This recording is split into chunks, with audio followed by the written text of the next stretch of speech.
Hey, what's going on, America? It's Headkrack. And Special K. We often get confused for each other, but this is proof once again that we're two different people. Yes, we are. Hey, I got a story that's gonna make you so upset. What's that? You remember that one time you went to like the White House with Rickey and they wouldn't let you in because you had a record? I had a felony conviction, several. Yeah. Yeah, Rick Ross got to go to the White House, and like after the president started talking, his ankle monitor went off. There you go.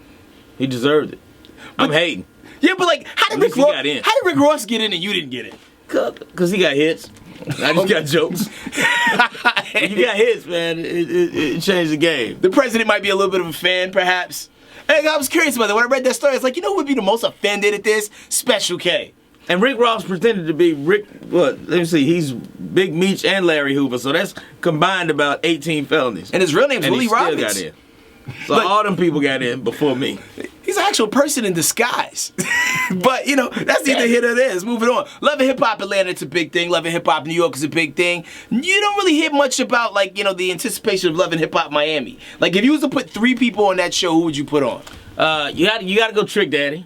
You gotta go Rick Ross. Okay. And you gotta go. Lil Wayne has kind of adopted Miami as his home now. So pretty much. I guess Trina.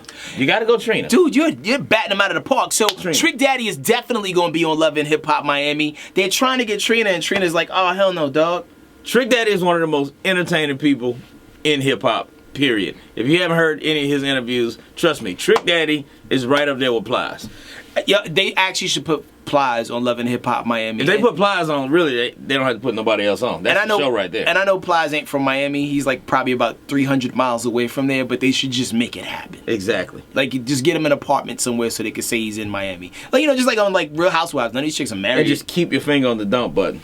Yeah, because you know he's going to be saying some shit. Sweet pussy. Today's Tuesday. New joints are dropping on DVD. Have you seen The Revenant yet? I have not. It's the story about the time Leonardo DiCaprio got really intimate with a bear. Now, if you read the book, it's a totally different joint. Because, like, in the Revenant movie, he gets attacked by the bear. In the book, the bear actually has sex with Leonardo DiCaprio's character. Is that even possible? Pretty much. If you rock like a fur coat, I gotta Google that. Like bear sex? But then I'm afraid to Google that because if I'm ever in some, situation with the government and they go through and do a search of my search history and they find out that I Googled sex with a bear, that could cause problems. You'll be right up there with Jared Fogle. I'm gonna Google that on a work computer, maybe. Under somebody else. Log into somebody else's joint. You also got Misconduct by Josh Duhamel. Don't know what that's about. 50 Shades of Black. Have you seen that? Because I know you like support fine black cinema. Yeah, because I just went and saw Meet the Blacks. And what'd you think of that? Yeah. I mean, anybody else who saw it, you know what time it is. 50 Shades of Black is out. You also got Norm of the North. It's like an animated movie, but at the end of the day, who cares, right? This has been the Hip Hop Spot. That's Special K. We're going to get you in the White House. That's Headkrack. Please, man. It's on my bucket list.